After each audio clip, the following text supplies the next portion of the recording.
this meeting is going to happen in English, so I will also speak English. I'm very happy to be able to introduce to you our today's speaker, Marina Garcés, Spanish, or should I say Catalan philosopher, or Spanish philosopher? Wait a minute. Okay, because Marina is... So we're not going to go into this. Difficult question. Yes. We can end with that. Okay, so Marina currently works at the Open University of Catalonia, and before she worked for many years at the University of Saragossa. She's a philosopher working with the problems generated by our life in a late capitalist society and the crisis of capitalism, especially when it comes to knowledge and cultural sector. And a very important thing that we can also discuss it later. I hope you'll be having questions and comments.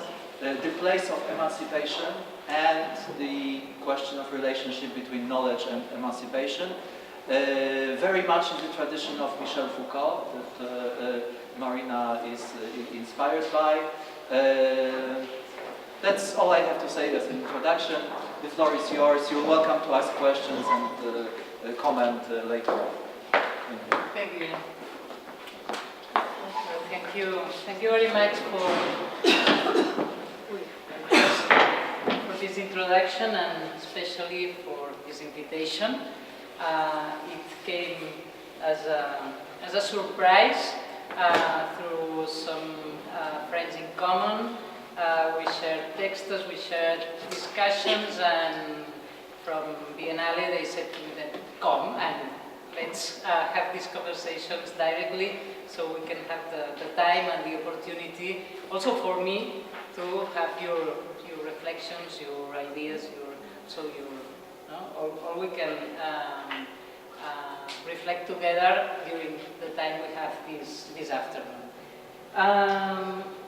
The title of the talk is Humanities in Transition.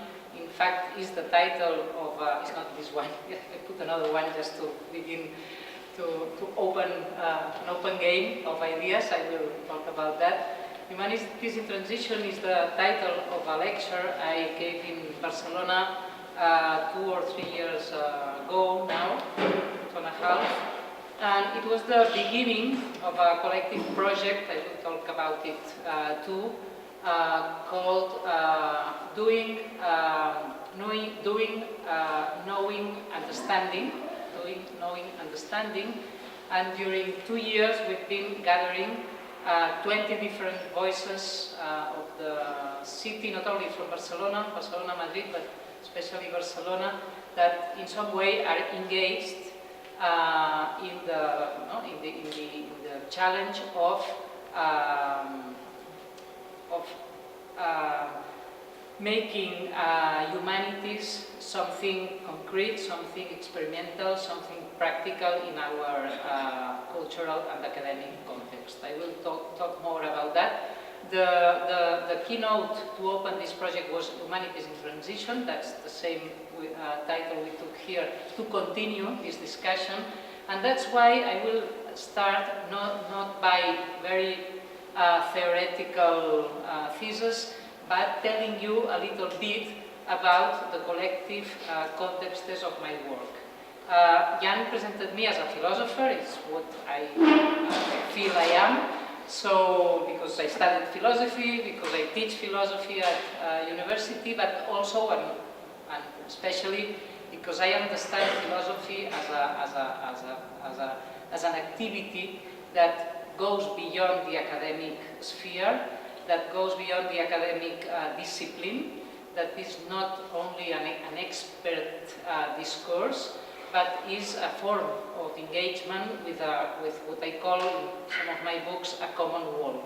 No? How to think by oneself in relationship with others. No? I think philosophy has to do with that, because it's not a theory for a certain community of experts or a certain community of scientists or whatsoever, but is public word that is addressed to others. I say sometimes that it's a singular voice in search for a common reason. No? And that means that we can try to share this search for a common reason. And I say common reason and not unique reason, because a common reason is not the same reason for everyone. It's not rationalism in a sense of one model of rationality. It means that we can think about what we don't know how to think together. It's a little bit how I understand philosophy, and for me that has taken me to many different collective experiments since I started my studies at the University of Barcelona, perhaps not from the very beginning, but during my studies and then PhD, and then through all my life, I've been combining this moment, this academic and institutional moment, with two other dimensions. Also the solitude of the writing. I think that's also a very important moment to face one's writing also alone, but at the same time with different collective projects. I'm going to talk a little bit about that. Since 2002, I make part of a group of people that is never exactly the same group, because it's not a group, it's an open an open plural of voices that is called Espai en Blanc in Catalan. That means blank space in English. Blank space, as you all know, is what opens a hole between words, for example, but also is what relates words. Without blank spaces, we wouldn't have language, we wouldn't have sense. So these blank spaces that cut the line of the discourse, but also make possible that relations can be reinvented, that can be occupied, is what means blank space. And this blank space is also an invitation to reinvent cultural and also activism and social practices, not from the idea of a blank page. Is not the modern classical idea that we can reinvent the world from zero, making vanishing whatsoever was before, but that we need to find the holes, the breaches that can open up other ways to experiment and to rethink and to make interventions in our social, cultural and political contexts. This Espai en Blanc that has had many lives through these years, since 2002, it means a long time now. I could talk for hours about many of the things we've done: writing, collective writing, anonymous interventions, films, documentaries, and it's a practice of reinventing also institutions. That's another thing I will talk more about, institutional experimentation. When I started my activity, I think the world was more dualistic in a sense. You had the official institutions for culture, at least in my context in Barcelona and Spain.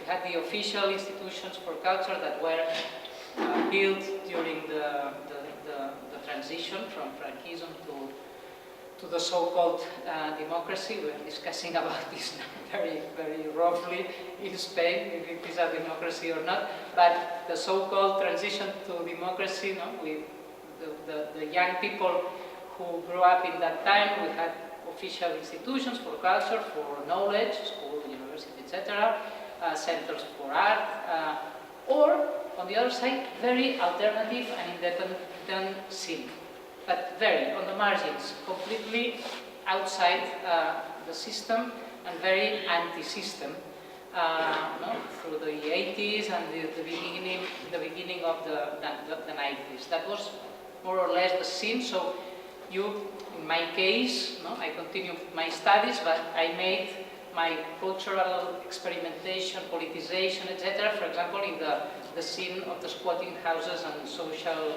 centers, squatted social centers in Barcelona. That was the place in the 90s where we could find other news about the world, other ways of socializing, other ways of making culture, other ways of thinking.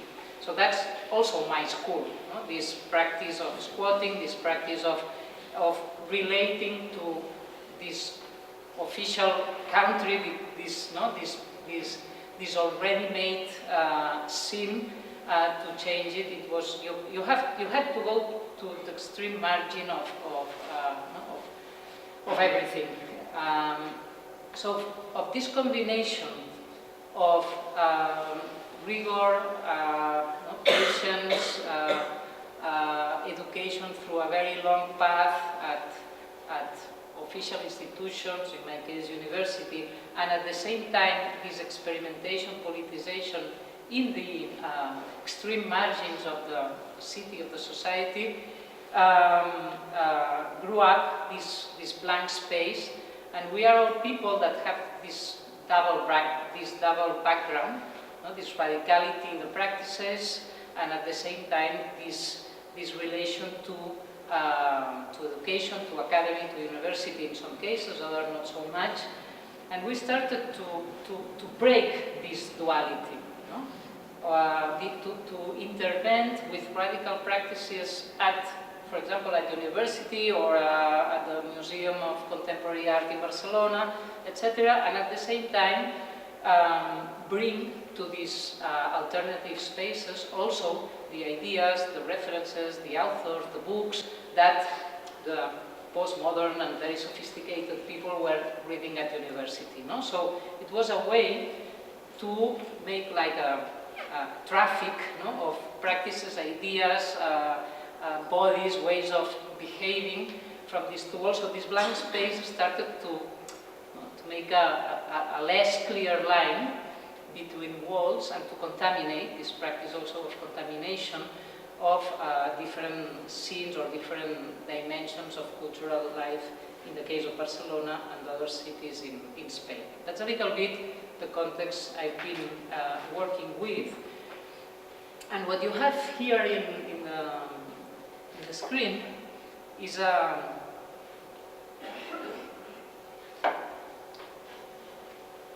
one of the last projects of Espai en Blanc.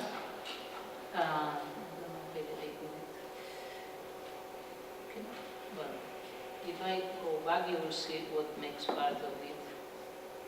That's how we gave this one, the evolution of the world. That's how we celebrated or gave sent a celebration of the new year this year. So 2019 is a year where the evolutions are collapsing, no, in different contexts. But this, if you can, I don't know how to do it smaller, and you can see what it is a page that is that one, and you can see all these ones. That's a publication that we are doing since 2012 called El Presentiment, the presentiment, this idea of, you have this presentiment always here at the bottom, presentiment in Catalan, presentimiento in Spanish, presentiment in English. You have it, all of them, in, as the text is short, we can do it in the translations. We have it all in English, Catalan, Euskera, and Spanish, so you can have different languages.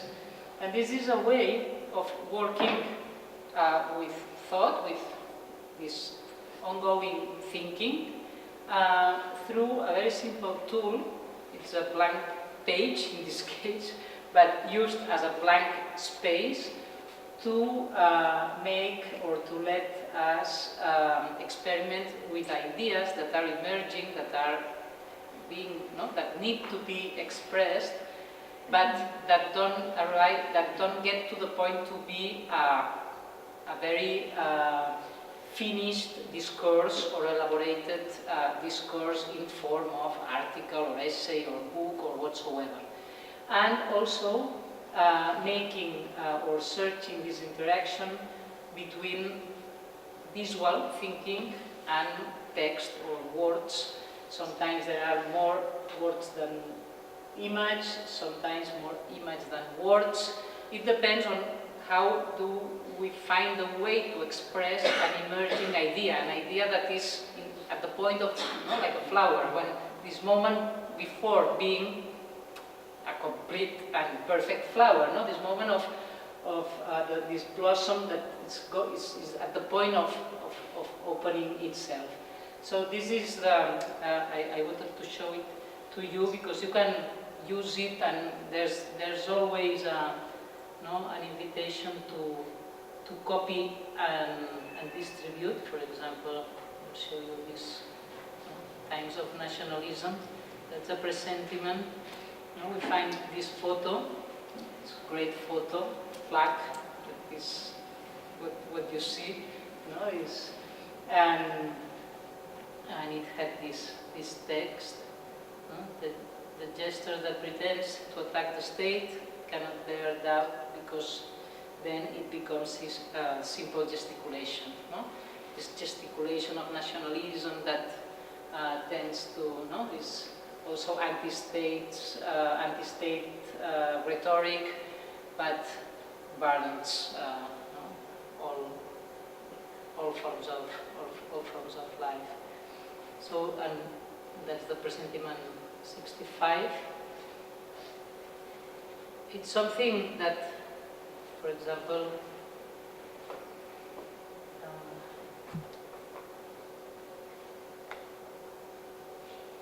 can you imagine, can you see what's on the image of this presentiment?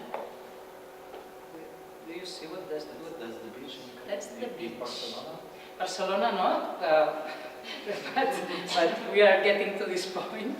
It's in the south, it's Benidorm.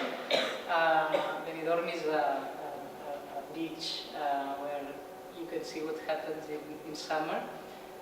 And that's a nightmare. It's like this apocalypse in real time, and people happy participating of this apocalypse.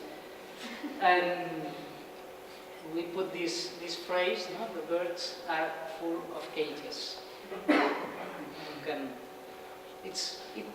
It lets you open sense. The idea of this exercise, because I think the presentiment is especially an exercitation, a continuous exercitation of thinking, needs to share the thinking situation. That's one of the things that I criticize very much of some sorts of academic philosophy or theory, that understands theory as something finished that someone gives you to agree or not. You can discuss it, but the position of the thinker is I think, and you agree or not agree, buy or not. It's a very consumist position. You can buy my ideas or not buy them.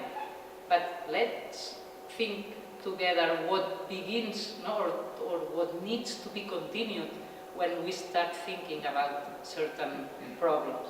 Why do we desire to spend our holidays like a plaque of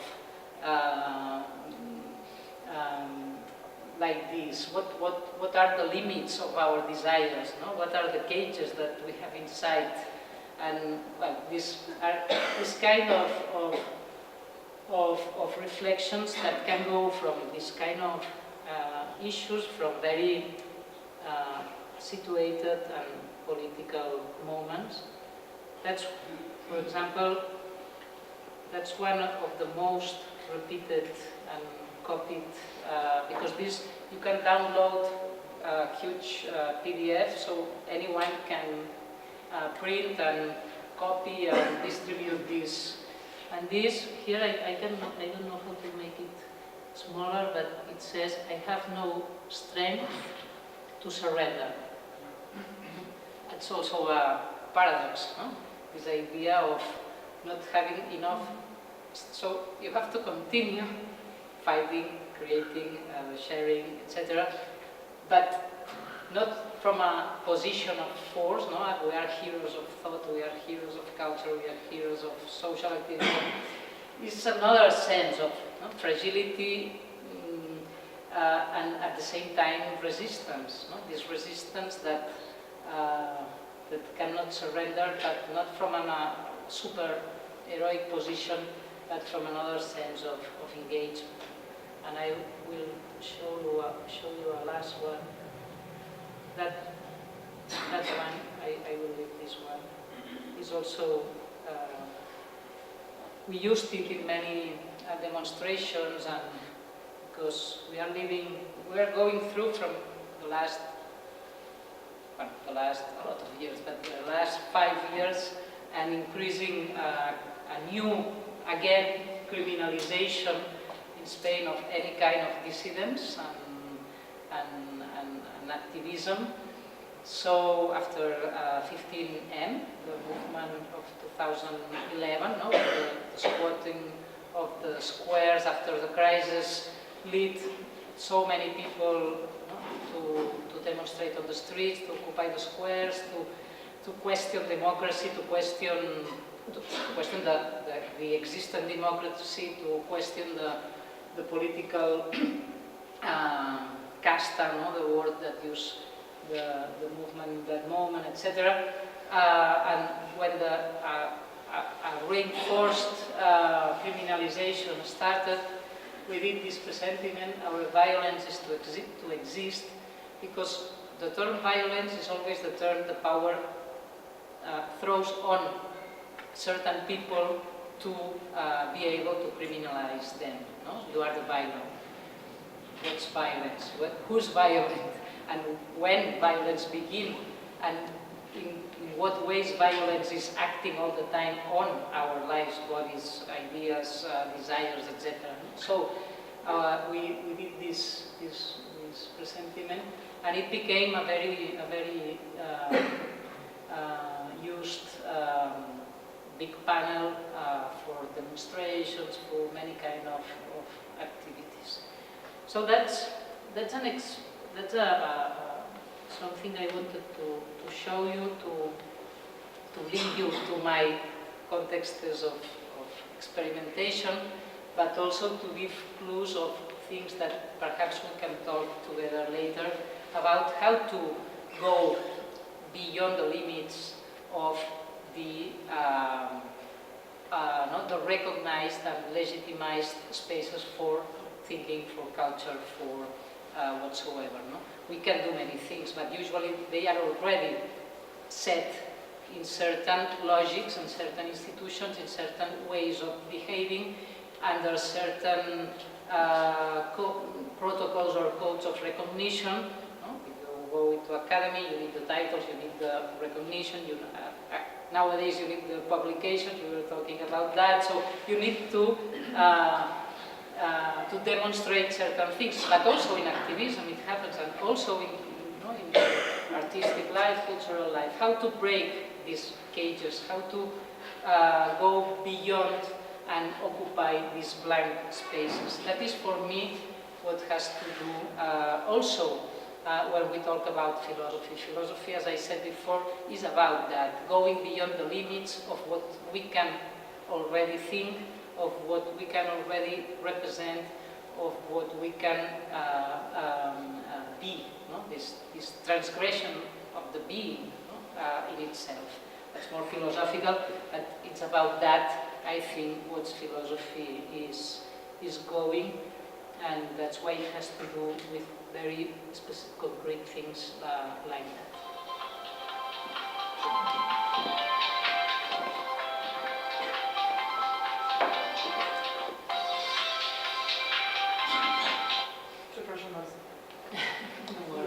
I was the first, so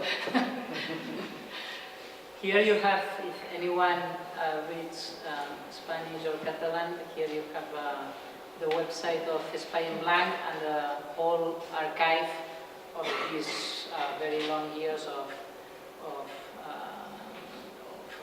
publications, activities, videos on films, and a lot of work from these years, and also the presentiment, and etc. It's just to show you. And now I wanted to go more specifically to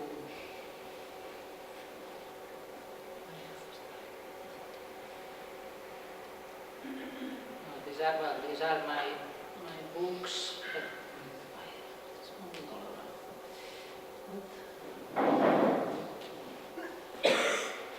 I had one that I lost, and I'm going to look for it.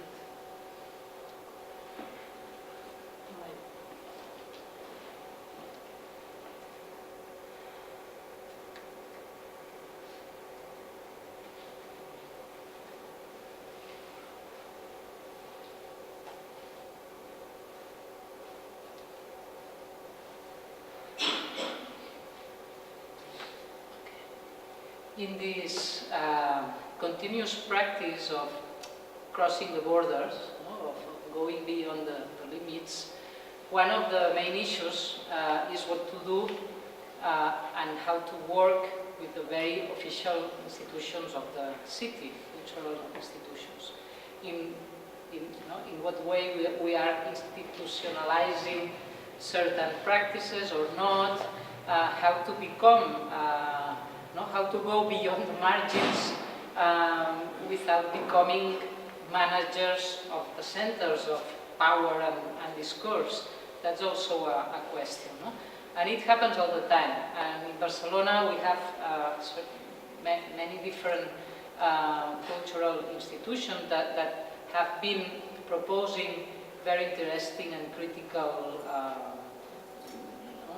projects and ideas and lectures and everything. So, for example, the MACBA, the Museum of Contemporary Art. Today, at the same time, you have in Warsaw the director of the museum talking in another place. So something is between us that brings us together here. But it's just for it was not prepared.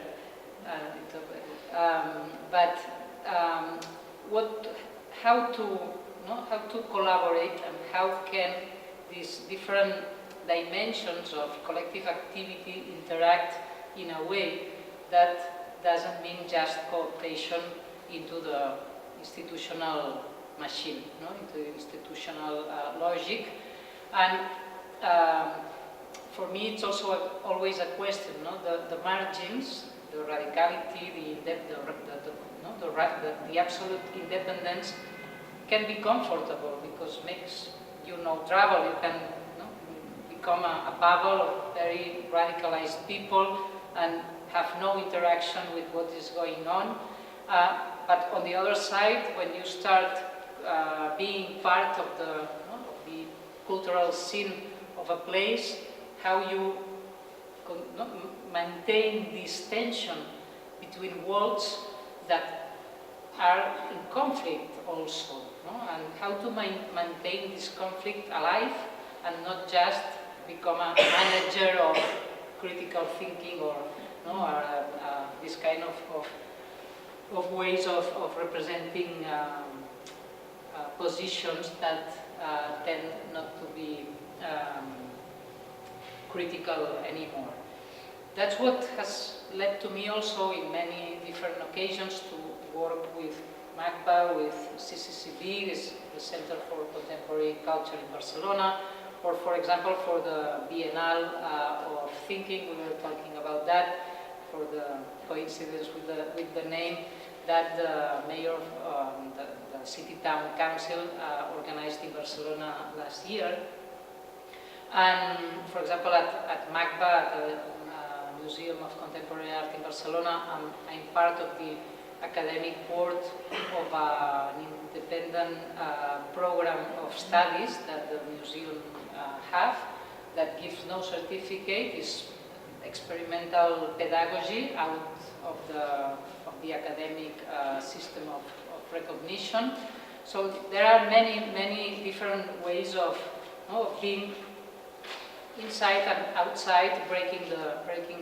hacking the codes of reproduction, of self-reproduction.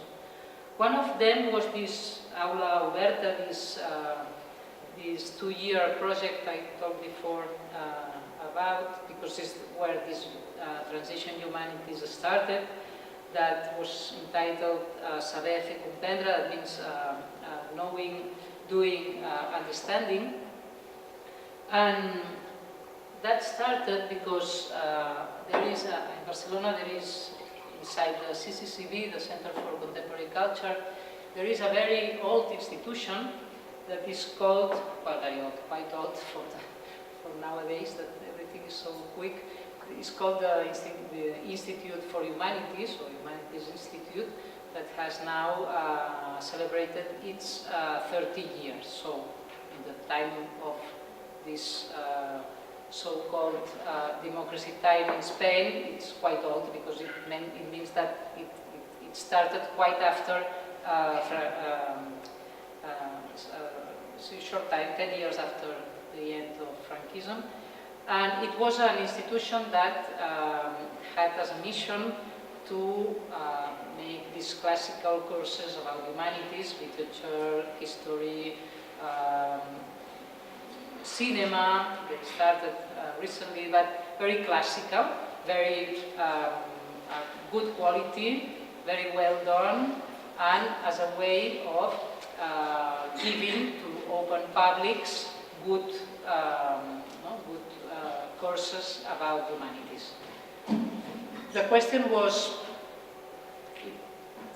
after 30 years, it functions because people continue going to these courses, are always full. So we could continue like it has ever been. How to continue, not just reproducing what functions, because just doing what the public recognizes as good is not no intervention at all. And the formula we find, or they asked me to collaborate in this process of going beyond these 31st years of existence, was we don't need to vanish the past. That's also a thing I want to discuss with you, the future and the past.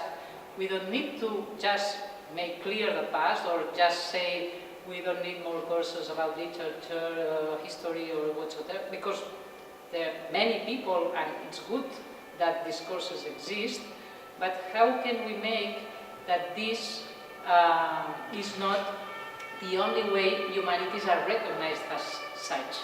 No? And we decided to open an aula, a classroom, a space for gathering during 2 years, where during these 2 years many people were invited to tell us, in form of a lecture, what they were doing, not in a descriptive way. Tell me, what is your practice in video creation, or in linguistic search, or in whatsoever, but try to tell us what is the sense of what you are doing. Why do you find a sense in what you are doing, and how does it relate to a context of institutional practices, of political context, of interactions with other people? So why all this that you're doing? That means a reflection, not a description, but a reflection about the sense of our engagements. I think that's the clue idea of this open aula, this open space. And it was very interesting because every person invited, that you can see some of them here, had very different approaches to certain activities, but the fact of thinking about that started to develop, to generate a movement of thinking together from very different practices. You have an activist of gender, you have a video creator, you have a mediator, you have a linguistic specialist in modern China, you have a cultural journalist, you have many different people, that the fact of not just selling their product, but thinking about what they are doing generated what I said before, a common reason. No? We were reasoning together about the sense of what we were doing. That was open to a general public, it was not just for us, always open. So that started to make everyone think about the sense of what we are doing.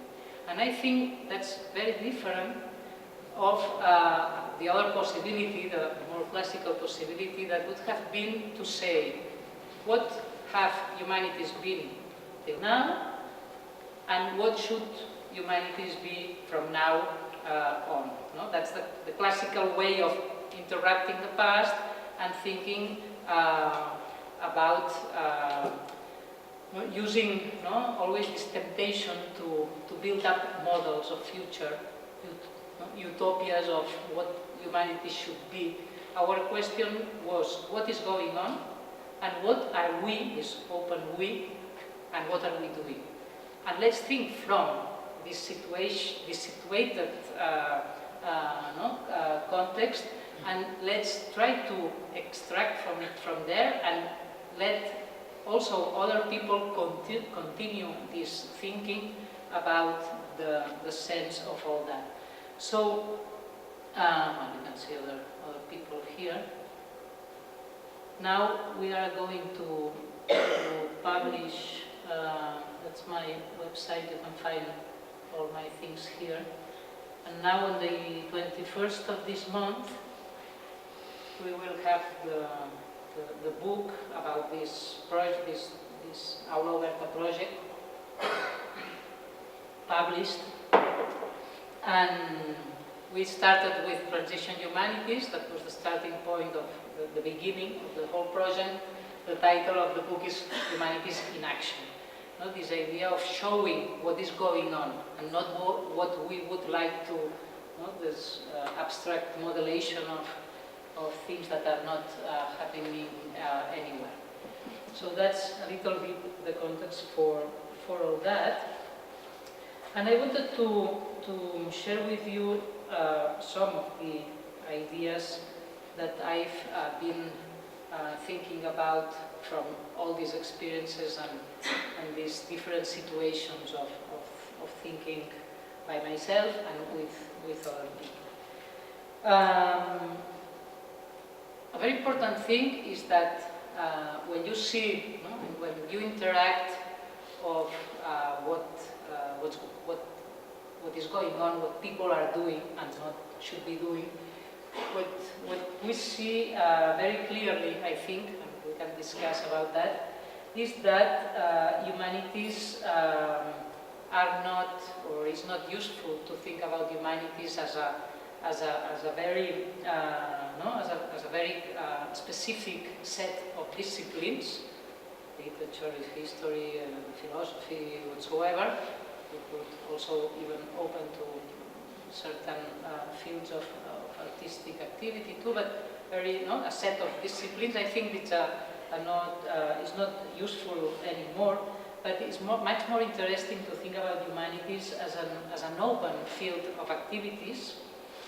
And I define it like this, an open field of activities with which we try to make sense of human experience, and the verb try for me is important. We don't possess the sense of human activity, of human experience. We try to make sense of it, and the sense of it is the effect of trying to make sense of what we know that has no ultimate sense, and that's human experience, that's us as beings, So this relation between sense and non-sense is what is creative in us. That's what makes us move in search of senses that can be open and changing through time, history, cultures, etc. So with which we try to make sense of human experience from the point of view of its dignity and freedom. And these two very classical words, no, dignity and freedom, I think are important too, because if we would stop only to, well, make sense of human experiences, there are many ways to do it. No? And today we have very powerful forces that are building up senses for us, no? To join to very powerful senses, political, religious, racial, etc., and also beyond that, not necessarily make stand from the point, this point of view of the question about dignity and freedom, because dignity and freedom are also words that put into question what we understand for dignity and freedom. There's no one definition of dignity, there's no one definition of freedom. Dignity and freedom are qualities of our relations, and we can appreciate or not what dignifies us in certain relationships and what makes us free, to interact, to live with others in certain relationships. So it's an appreciation, it's a question of value. What do we value about what we live by one own and with others? So for me, humanities, if we don't understand them as a set of academic disciplines, but as an open field of activities that put that into question, then we find another way of developing humanities. And that changes a lot the position. I don't know if here has been like that, but in the last years and even in certain decades, the discourse about humanities has been always very nostalgic, very like a lamentation of what is being lost, what is being attacked, they don't love us, nobody wants us, no, we are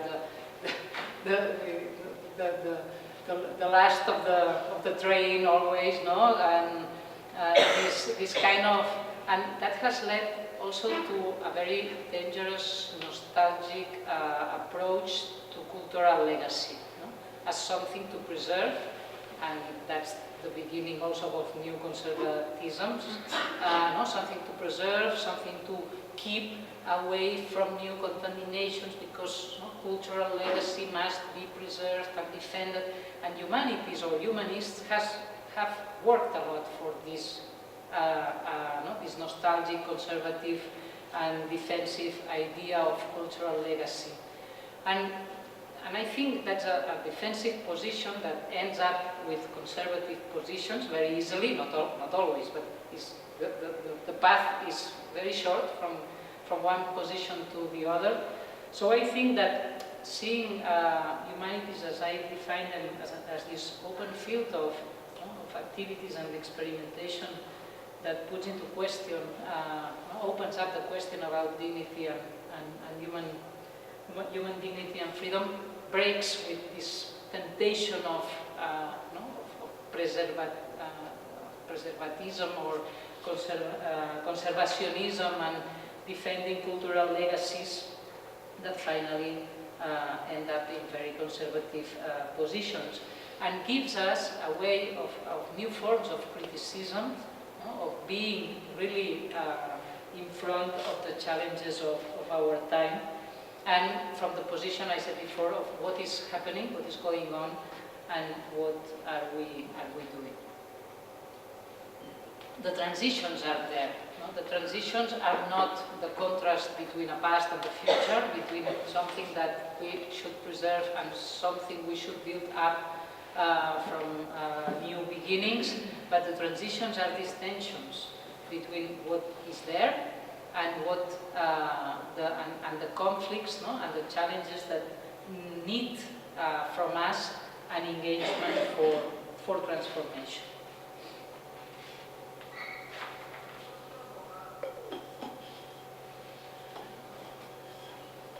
So if we ask ourselves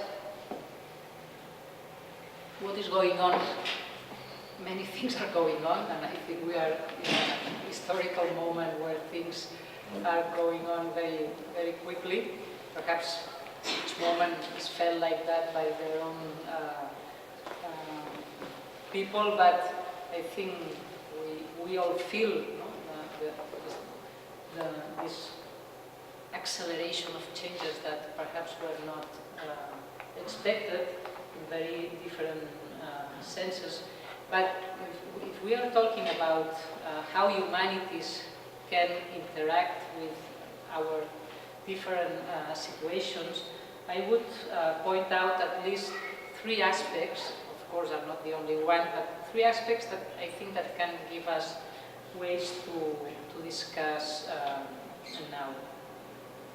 The first one, an aspect that I think is, it's crossing many of the transformations, of the transitions, of the challenges that we are facing, is a very important institutional shift. I was talking about before about institutions and how to interact with them. I think we are from a certain time experimenting a very important institutional shift that is what is going on is that the modern institutions for knowledge and education, that means school system, university system, cultural institutions, are changing its function in the way the nowadays subjects are being constructed. So if what we are as subjects, and subjects in English has this double sense that is very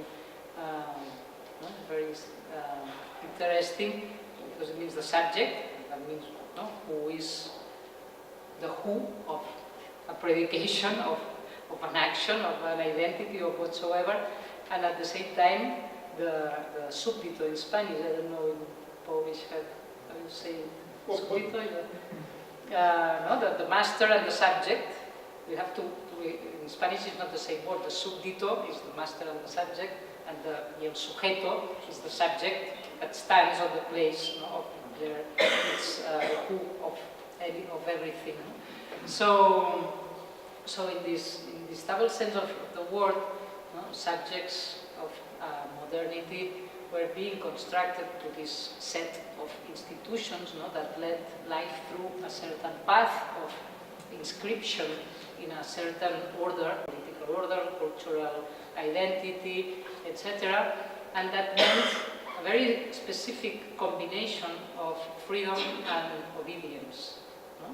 And we cannot talk too long about that, but it's the subject of the modern subject is that, a subject that puts its freedom at the service of a certain social order. That's this voluntary servitude that Lavoisier, a French thinker already in the 16th century already wrote about. Because you don't know it, it's a very interesting small book, the triptych of the the discourse of the voluntary servitude. It was written in the 16th century, but he was like a visionary of what it meant to be part of modern societies that were beginning at that moment. And it means that I want to obey. That's the social contract. That's the social contract. I want to obey, not blindly, because there is this will and this contract, but the combination, the formula that joins freedom and obedience is the clue of this modern subject, and the institutions of culture and education were the factory of that subject. And the question is, what is the subject nowadays? Where is this modern subject that nowadays is, I want to obey, I want to consume is I want to what, no? I want to buy, I want to be part of what. I think that this uncertainty about what is the will, no? Is where new forms that we all know very well of, no? Of authoritarianism, but also of individualism at the same time are working very well together now in our societies. I wanted to show a very well-known I'm losing pages.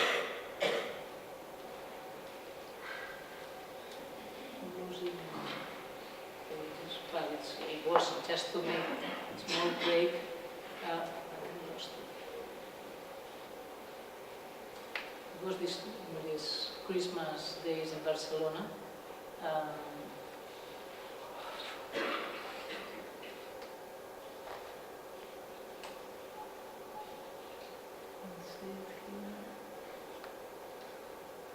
Perhaps some of you, if you've been in Barcelona,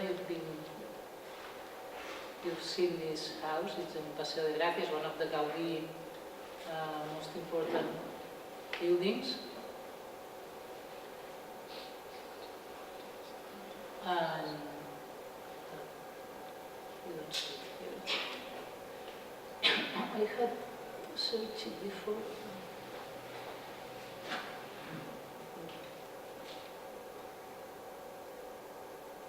Perhaps here is no. Well, you can see it a little bit here. That was these days before coming here in Barcelona. One of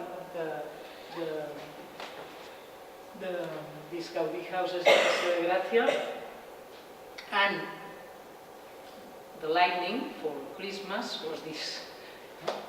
The big words: equality, love, honesty, passion, happiness, respect, freedom, and peace, with the verb by, linking these values. By freedom, by peace, by happiness, by. There was a big discussion in town because people started to make complaints through Twitter and everything.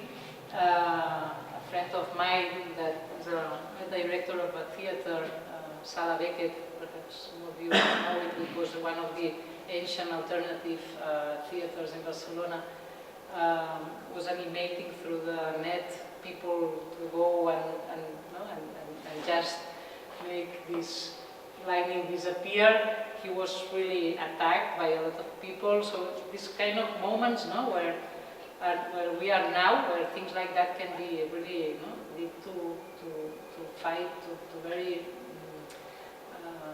hard and rough fights. And what I read afterwards is that because this building is, the owners of these buildings are a bank, the foundation of a bank, the social foundation of a bank. That's how culture is owned nowadays, because this is a museum and everything.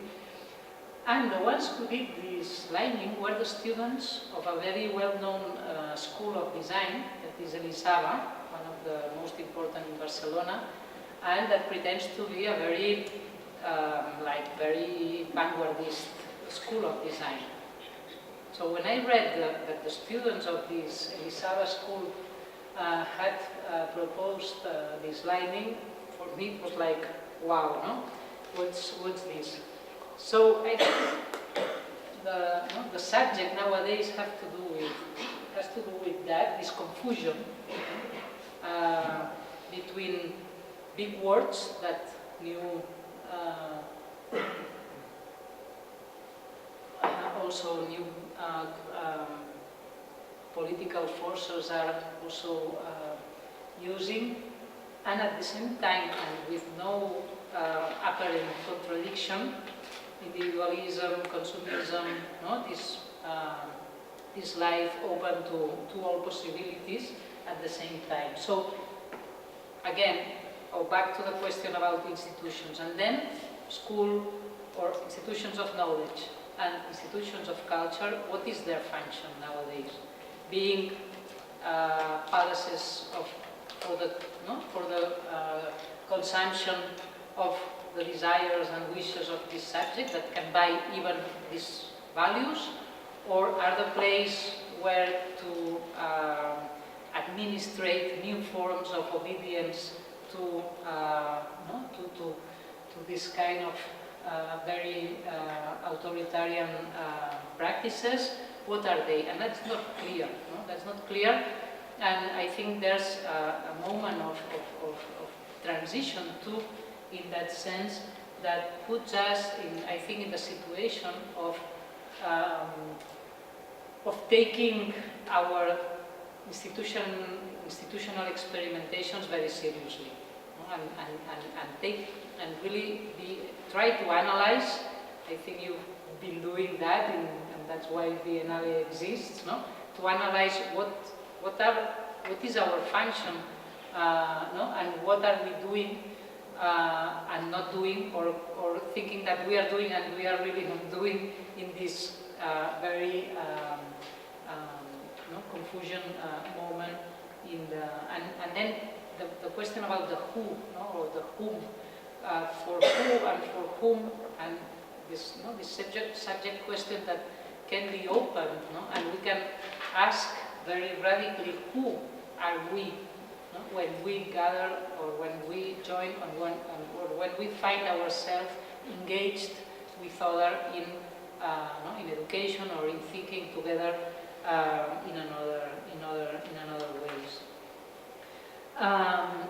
This institutional shift, I think, that has a lot to do with what I call in this transition humanities, and then in a wider but still small book that is this one, Nueva Ilustración Radical, what I call this cognitive project of capitalism. With critical thinking has been talking a lot about, from the 60s and the 50s, no? About cultural industry, about cultural capitalism, about culture as one of the most important resources of post-industrial capitalism. But I think that nowadays capitalism is beyond also this idea of cultural industry and cultural capitalism. We are deep inside what some of the leaders call this fourth industrial and scientific revolution. And this fourth industrial and scientific revolution, they sell it very much through images of new technologies, artificial intelligence and these kind of things, but it is about what is to be human, what means to be human, and what are the limits of human experiences. And that's what fourth revolution is about. And I think that's why also humanities, not from a defensive essentialist position, but have to go deep inside this dispute, this debate about the human limits. I wanted to put you a very short video, and with this we will start to end. And so I will from one of the leaders of this idea of fourth industrial revolution, because you will see that it's very interesting how he argues the idea, how he explains the idea, and how he is talking about a revolution that is taking place. It has no subject. Who is doing this revolution is never named. It's a revolution that takes place as a tsunami, as a natural force, as something that simply happens. And what these people address to their audience, and that means humanity for them, is that what is the challenge of this moment is to adapt to this revolution. So the revolution is taking place.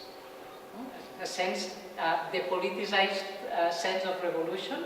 The revolution is taking place, so you can adapt or not, and it depends on how you adapt to it. You will be inside or outside, in the center or in the periphery, or you will be included, or you will will be just vanished by this tsunami force that we will just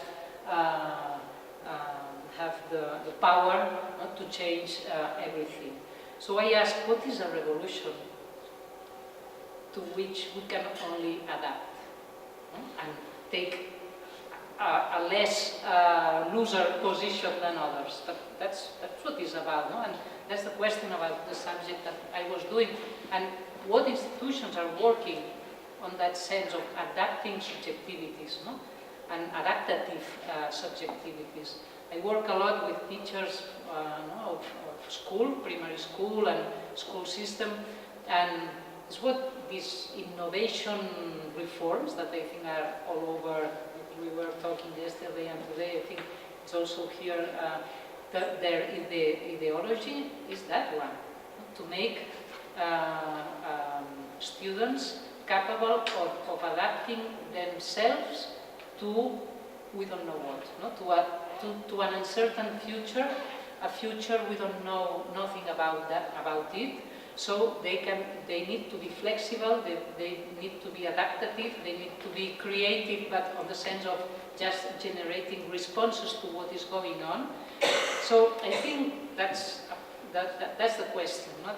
We want to collaborate with this adaptative subjectivity, or we believe, no, that the emancipatory position is to have tools of creation and of resistance, of taking a position that doesn't accept just what is going on as an irreversible future. No? And I think that different powers nowadays are playing very dangerously, are embracing all of us in this very dangerous idea of an irreversible future. No? And a future that is already written and that we can just take or be completely wasted, no? As a human waste. Let's listen to that, and then I will just finish and we start the conversation. The fourth industrial revolution will impact our lives completely. It will not only change how we communicate, how we produce, how we consume, it will change actually us, our own identity, which of course gives life to such policies and developments like smart traffic, smart government, smart cities. What we will see is that everything will be integrated into an ecosystem driven by big data and driven particularly by close cooperation also of governments with business, civil society, and this revolution will come at a breathtaking speed. It will be like a tsunami. And actually, it's not just a digital revolution, it's digital, of course physical, with nanotechnology, but it's also biological. And those three dimensions provide the particular force to this revolution. So what the World Economic Forum is doing is to promote this public-private cooperation to master the fourth industrial revolution.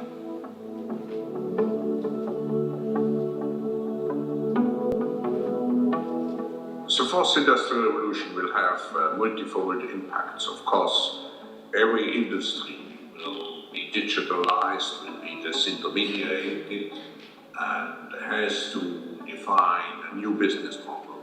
But it's not only business which is affected, it's government which has to move over to agile government, it is society as a whole, with the danger of job losses, but also with the need reskill and upskill people fast.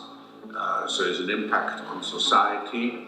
So we will have to prepare very well for this revolution, and I feel that the Asian countries with a relatively young population can manage and master this revolution easier compared to other countries in the world.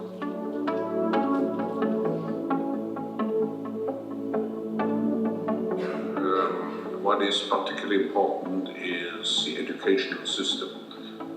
We have to change the educational system, which is still very much anchored. Even in the 19th century, we have to adapt it to the need to change continuously, for example, jobs. So the new educational system has not only been aiming at developing digital capabilities, and I should add ethical norms, but it also has to be based on a lifelong educational system.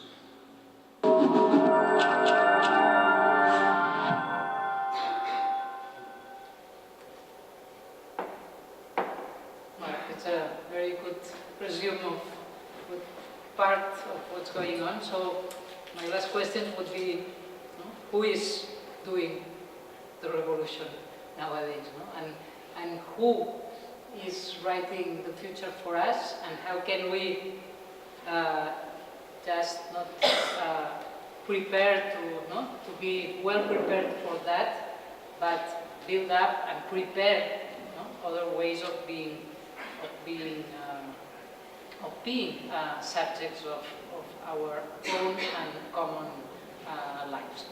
That's the questions I wanted to address to you. I think that the open field and the open we that gathers us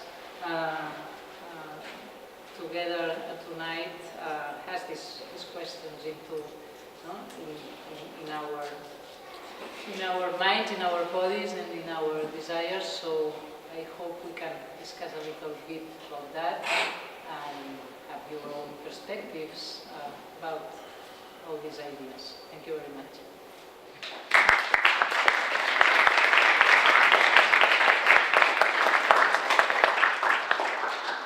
I am standing because I don't see you if I sit, but you can just ask or intervene as you want.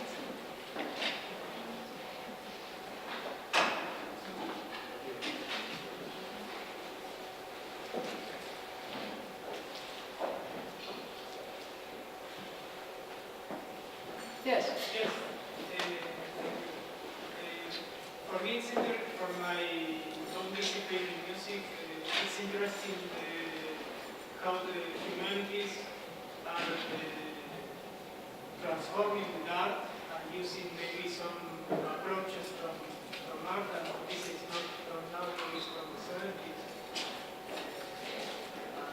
This experimental position I found really interesting with the experimental music, which is today, this blank space, leaving this space to share the space with others. I don't know if you work with artists also. I saw the beginning of the presentation that you showed this really beautiful page with the blank space. And it's only with the designers, or you work also with musicians, or with how was Yes, I think it's very important what you ask.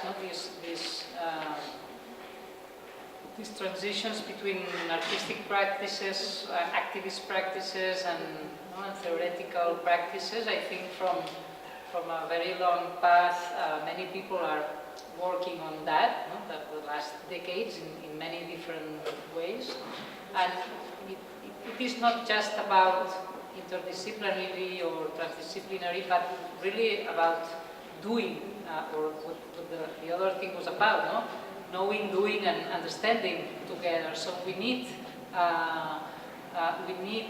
dimensions of experiences that cannot be just trapped into certain disciplines. So in my case, I've been collaborating in many different ways with artists or artistic practices, performance, theater, visual art, also in this independent studies program at the museum, etc. So it's always an experimental relation to these ways of approaching problems and questions. And in the case of Presentiment, it's very interesting because we started, we found the tool, this page, this within a quadro page, just with this base, with this basement, and always ready to be again receptive to a new emerging idea. At the beginning, without any specific graphic designer, but with performers that were collaborating with us in other projects. In the meanwhile, there was the 15M events, so many people spent a lot of time together on the streets. So we were messing our times and our imaginaries, and for a long time these months. So people with which we were in projects, body action projects before, started after 15M. There was a moment of this calm after the storm, no? And this moment of starting repression and criminalization very strongly. We needed to find a way to continue expressing collectively something. No? That's what gives birth to represent image. So it's from body to body, street, and page and graphic.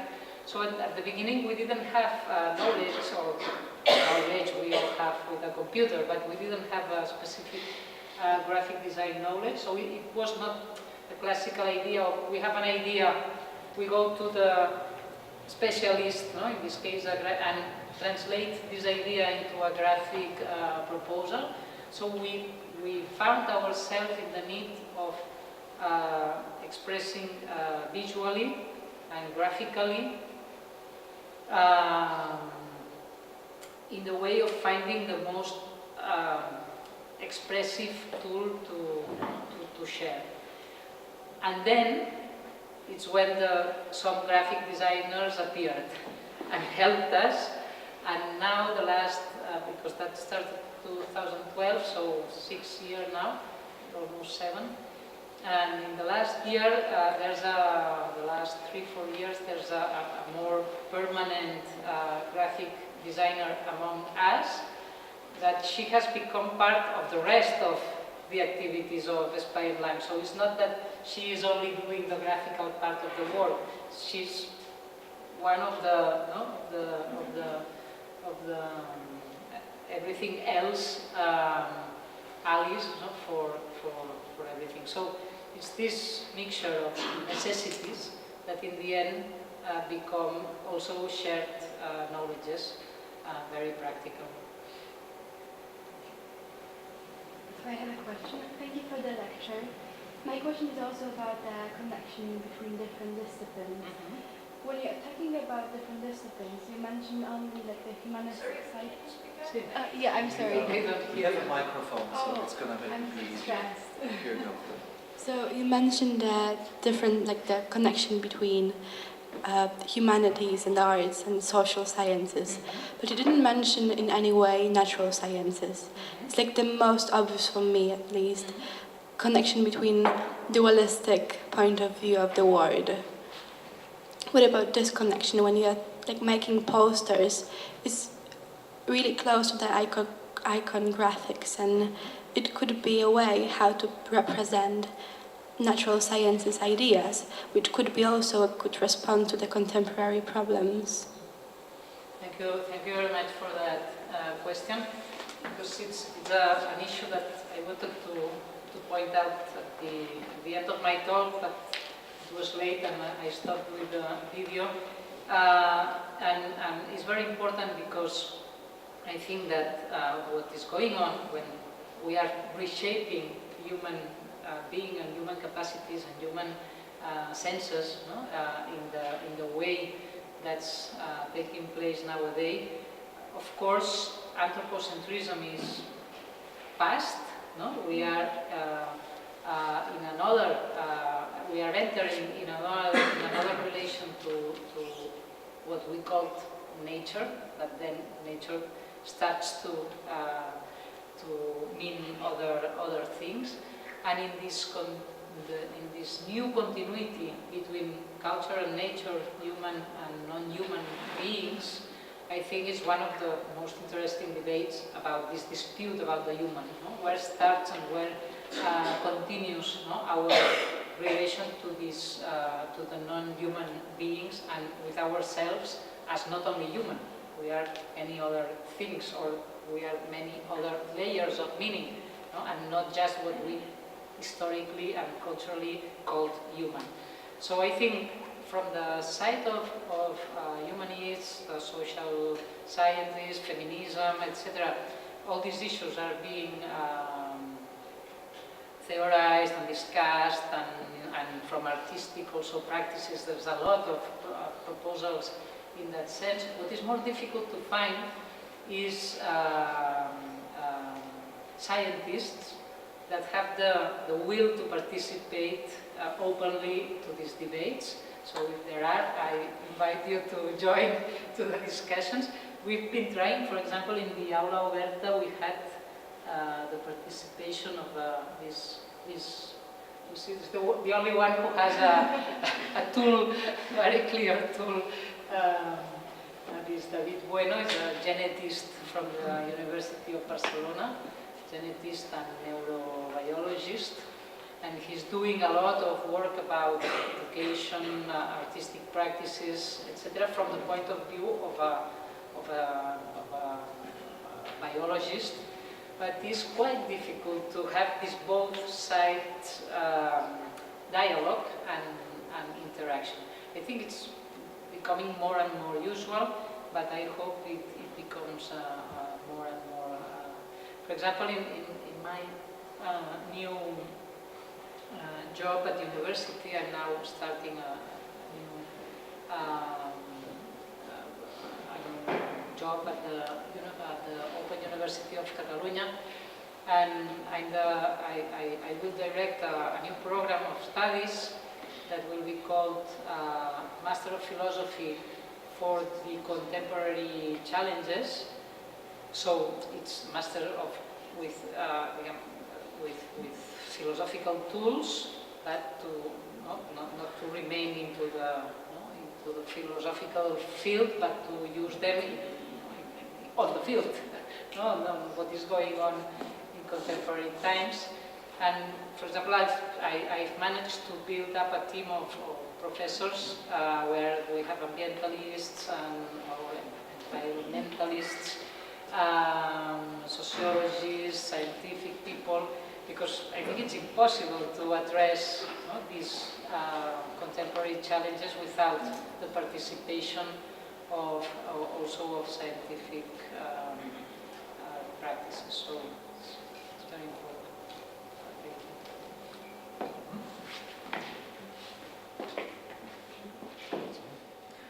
I too thank you very much for the lecture, and I am a political analyst, so I work in the field of politics, and I have a question concerning the Spanish sort of response, the Spanish experience in responding to the challenge of the fourth industrial revolution, because when I look at Poland and sort of the state of the awareness state of our society, I'm Polish.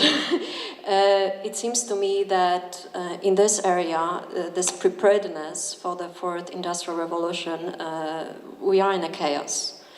Right now we have a very conservative government, and which moves our education system towards conservatism, but at the same time we have all these digital tools that are exploited by politicians, by all kinds of sales, I don't know, salesmen. I mean, you know, we use Facebook, and thanks to Facebook I learned about this lecture, and I wouldn't have learned about it probably if it wasn't for Facebook.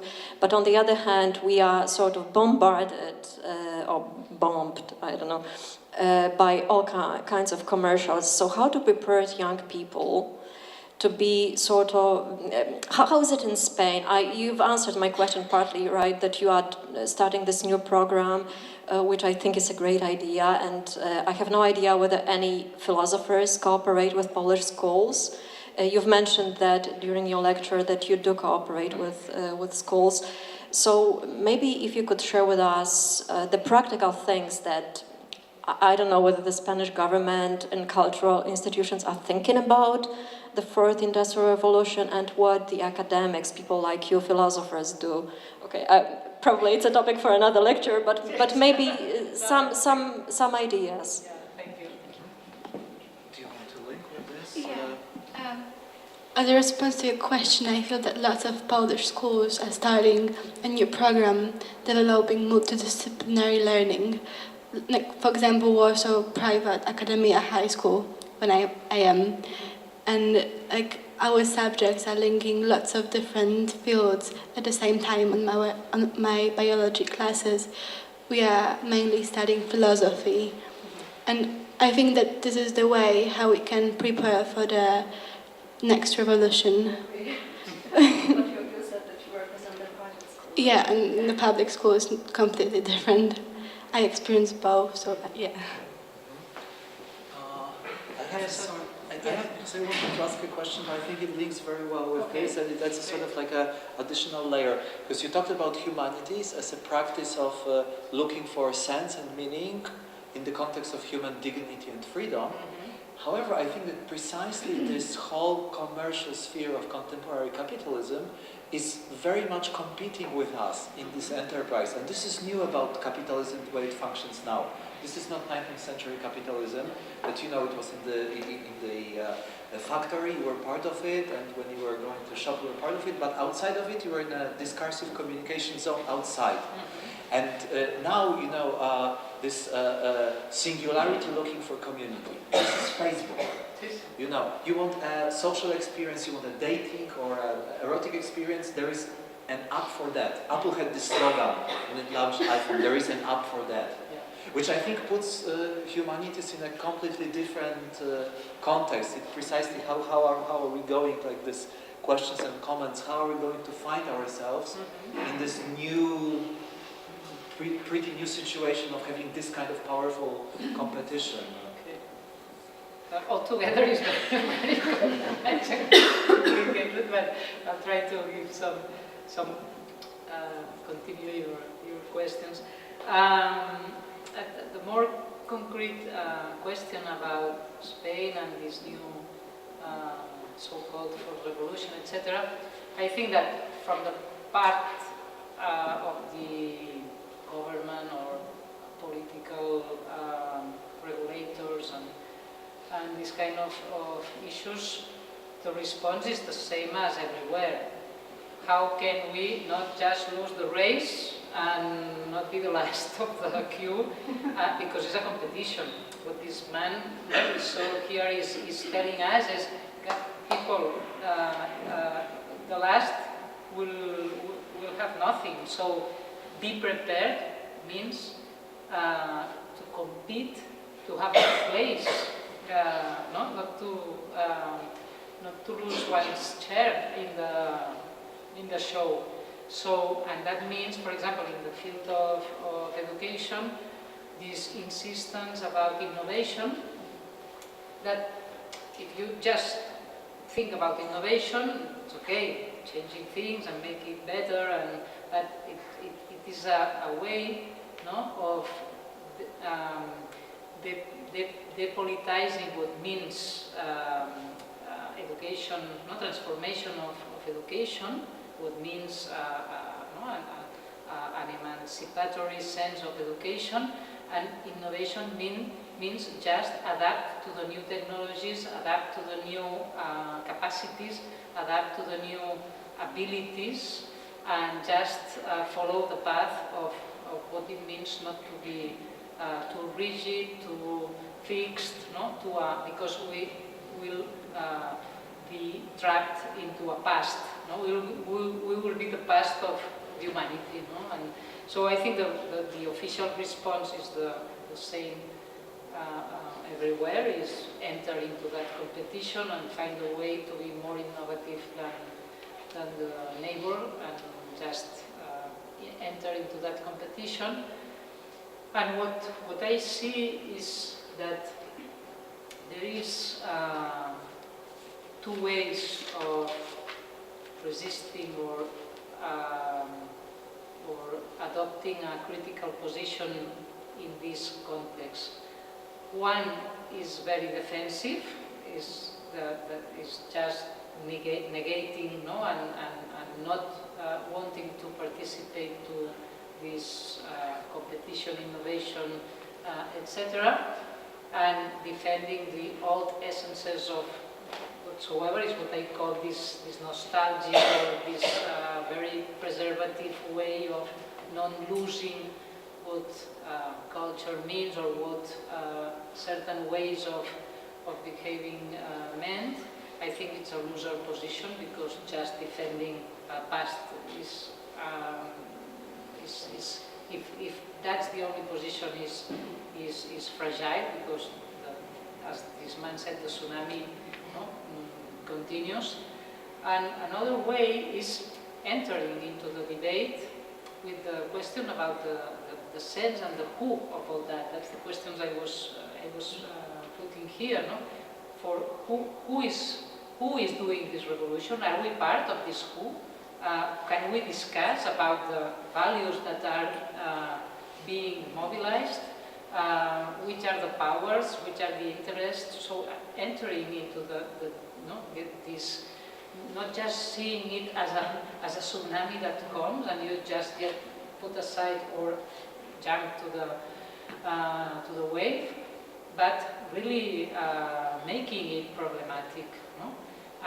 And here I come to your response. Entering into the problematic is what humanities can do, and what this kind of positions cannot do. Because these kind of positions, also political positions that are linked to those one, avoid the problematic. What is not solvable with technology, or with a flag, or with something very, very clear and very easy. So I think if we have the capacity to enter into what is problematic, and that means being, what I said at the beginning of my talk, being able to think what needs to be thought, not to think what we don't know how to solve, to enter into this process of elaborating a reason for something that is not already done by a technological solutionism, or by a political authoritarianism, or then there I find a way, a position of resistance that is not just fixing aside, and is not just adapting to what is coming. And I think that as engaged cultural agents of something, we should stay in this possibility of open the problems, and being able to stay in the problematic dimension of what is going on. The competition with the capitalist existence, because it's not just consumption or working time exploitation, is an existence that goes, is completely across,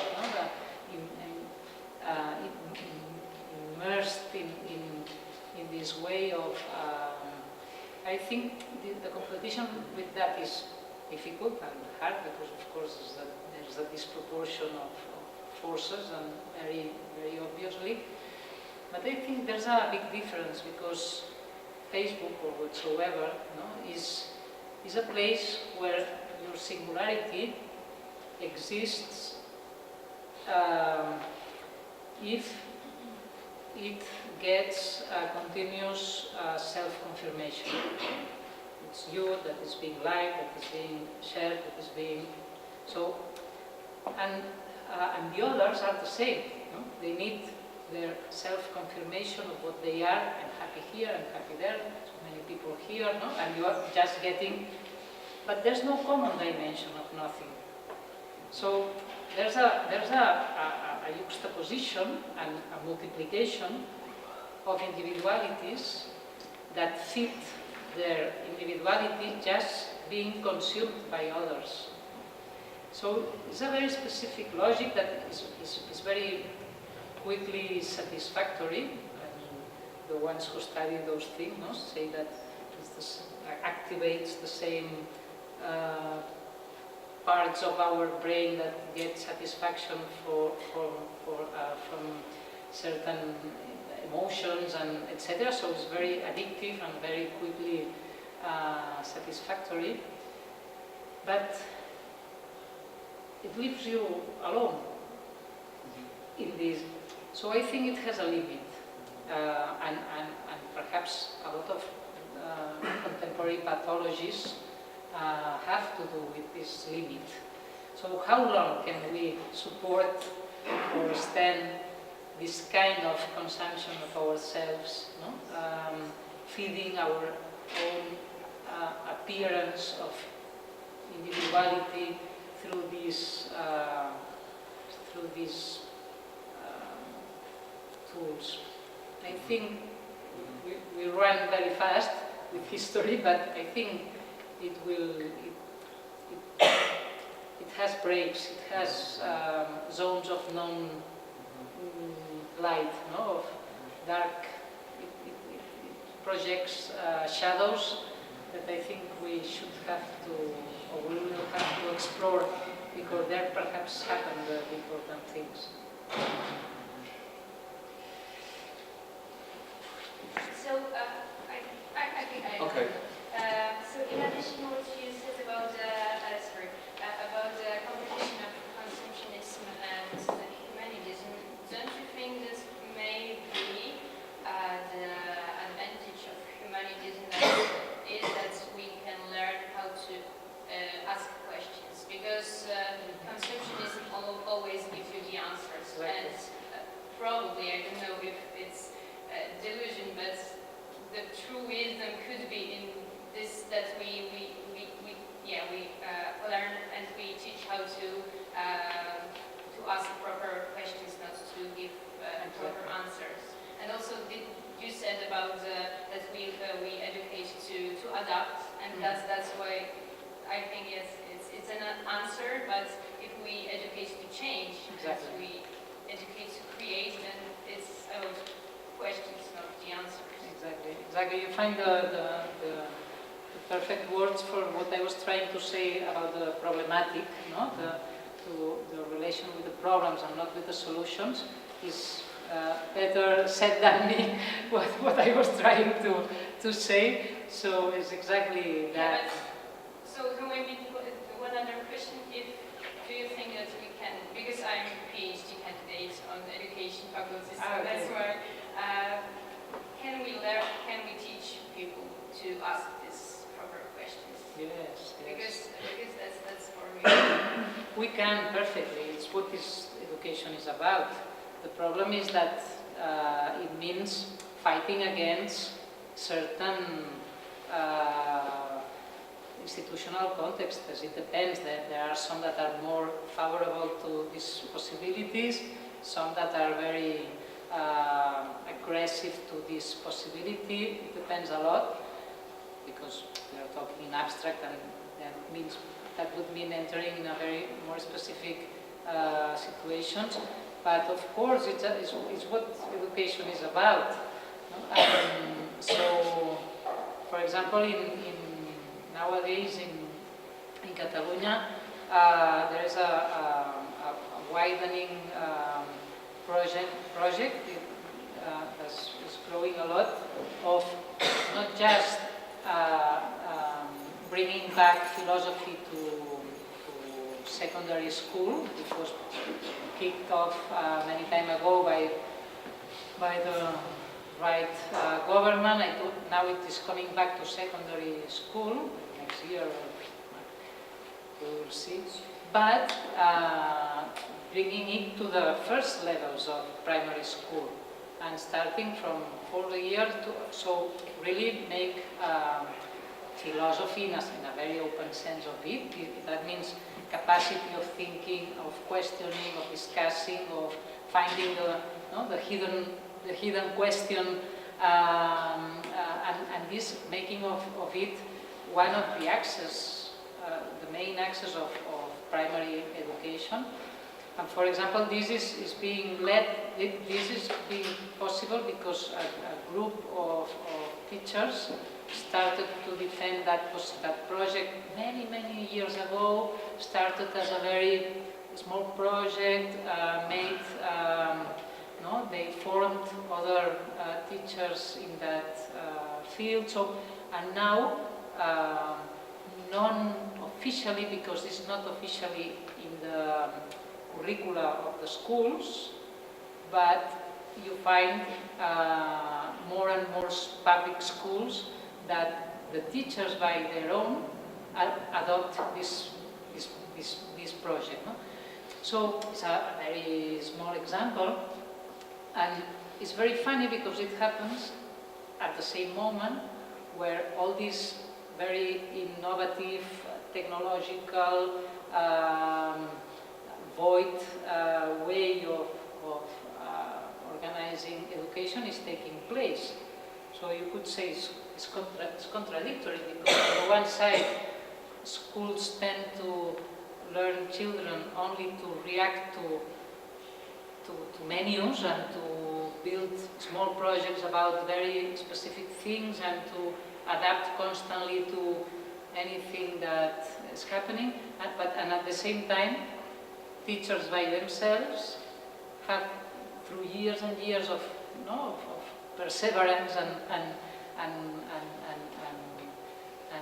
sharing this, being formed one by the others, etc., are like contaminating school with this kind of.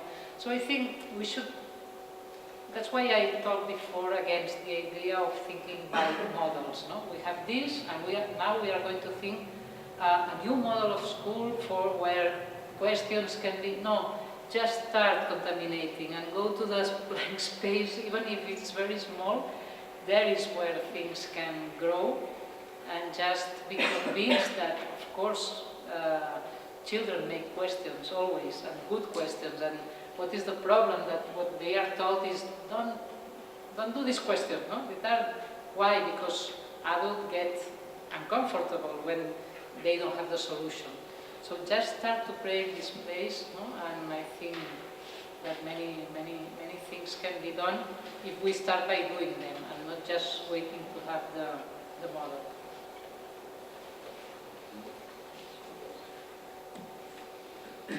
Do you have more questions, comments, your own thoughts to share? I might have just one thought, maybe a question. It's like also to respond to what was already said, but I was thinking that you just said that we just have to act in this blank space. Of course, it's like, for me, it's like completely obvious. We have to do it. And there was a time when our ancestors, let's say our grandparents, our parents had other duties as a generation. So in our generation, we can see like, I don't know, crisis of capitalism, the crisis of individualism, the problem with the virtual world, crisis of so many things. Yes, perfect. This is the moment when people who are in the how do we call it in English? Humanities? Yes, humanities. We have to act. This is our job. This is why we decided for that profession. This is our passion, profession. This is what we have to do. This is our responsibility, but not in a way like we have to do it because it's a revolution. Because there were also generations which had to do the revolution, which has to use lots of violence, like physical violence, really like these weapons and other things. We have this very big comfort as people living in a very well-developed societies, even though there are limits, and we have to take this responsibility, we have to take this privilege and the huge rank that we have. So for me, this is beautiful lecture. Thank you very much for coming from Barcelona to open this blank space to us. Thank you. And thank you very much for reminding me. Thank you very much. Personal. Thank you very much. I totally don't agree. I don't feel that it's a responsibility of one specific theme. I feel that this is the responsibility of every person, because we have to respond to the subject that we get from the environment, and it's not just the one field have to Yeah, it can be anything. respond. I didn't say Like just the humanities, just, anybody. I don't think that there is any division in any work. Like, mathematics includes lots of humanities. Like, there's also this dialogue between different disciplines. And when we are talking about interdisciplinary and about the empowerment of just one theme, it doesn't make sense to me. I didn't say it's just the humanities. I just Oh, said okay, I because thought this that- is the subject of the lecture. It can be anybody. Yeah. No, I think that the solution, and not the solution, the way to undo this discussion is the idea that I propose to you that not to understand humanities as a specific set of disciplines, that means what we call letters, no? Literature, history, etc., but as an open field of activities that assume a certain challenge and a certain point of view. So that means, of course, there's a humanistic approach to mathematics, and it doesn't mean the theory of mathematics or the aesthetics of mathematics. No, is an experience of mathematics that is able to approach us to this capacity of making sense of our own experience and dignify and make free or give more freedom to our capacities of thinking of everything. So I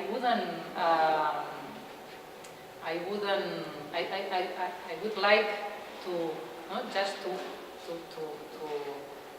to free the word, the term humanities from its disciplinary capture into just a certain group of academic disciplines. Is an activity, is a way, and there's a lot of so-called humanities that are not humanities, are technical ways of analyzing texts or whatsoever that are not relating to any sense of it that happens in academia. So we can find experts in many fields of the so-called humanities that I wouldn't include to this idea of disengaging and transition humanities. So I wouldn't discuss between who is who has to take the responsibility. Of course, anyone can take it. I have a very good example for this in the disciplines which are mentioning now. It's like I have a friend from the university in Krakow, and she's teaching philosophy to scientists who are practicing science, who are like many kinds of science, like who are working in genetics, and influencing them, like telling them about the philosophy, about the ethics, as well as influencing their professional choices, how they will develop their research. This is just obvious, how these things are linking, because will they work for this company, will they guide their research this way, will they, this is very human thing, this is psychology, how you make choices. In our case, for example, this new program of studies that I'm preparing at the Open University of Catalonia and that will start on next October is a master's degree offered from a department of arts and humanities. It's philosophy for contemporary challenges, and now the Polytechnic University of Barcelona, that is the big house of engineers and this kind of disciplines, have asked to us to offer some of the asignaturas, the subjects of our masters as optional for some of their postgrad programs from the Polytechnic University. So it's a good example of that, how they are also in search for the possibility of reflecting about what they are doing. And I think it's not generalized, but it's a good sign of how, from different approaches, we can take together the possibility or the responsibility to think about what we are doing, and to question it and to find the good questions. Sorry. I have a question.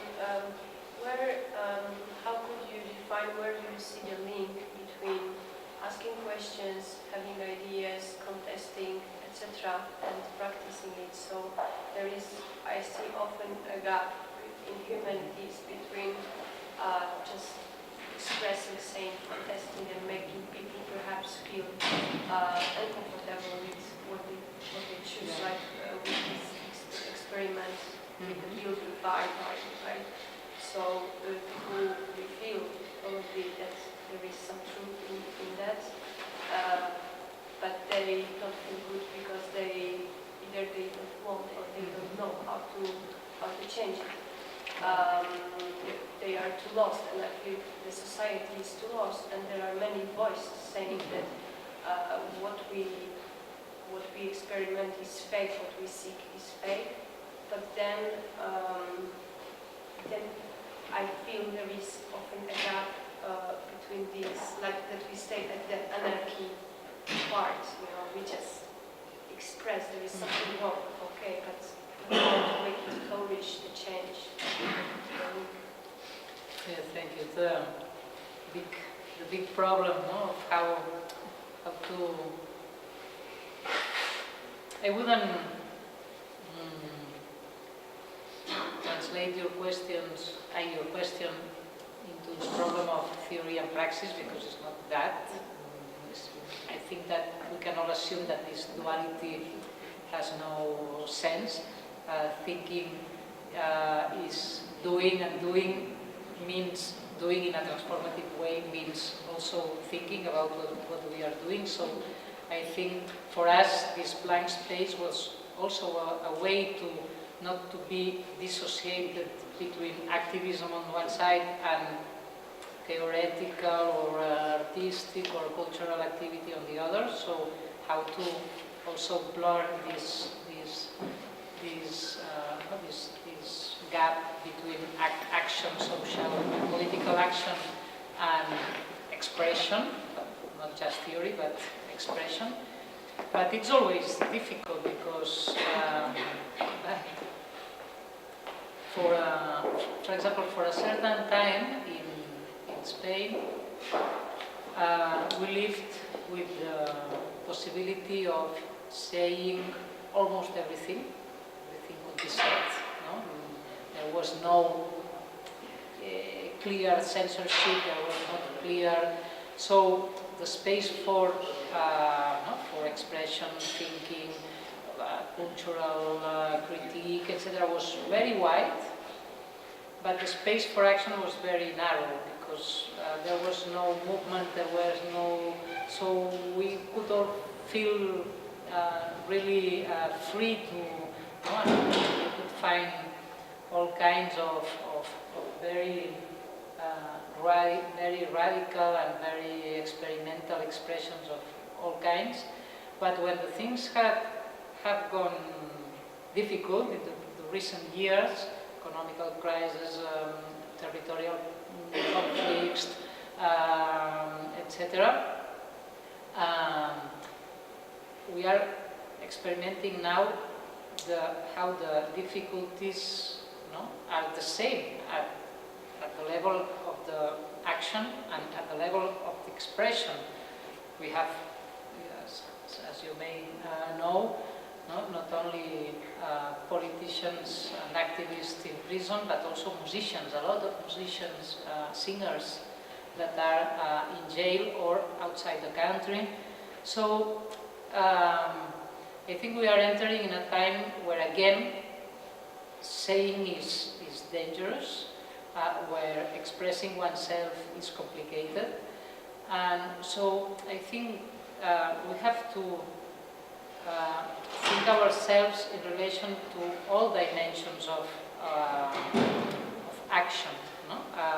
Expressing is also an action if we don't just accept the limits of what can be said or what can be expressed or what, and the limits are, at least in our context, are narrowing very, very quickly. So how do we relate to that? No?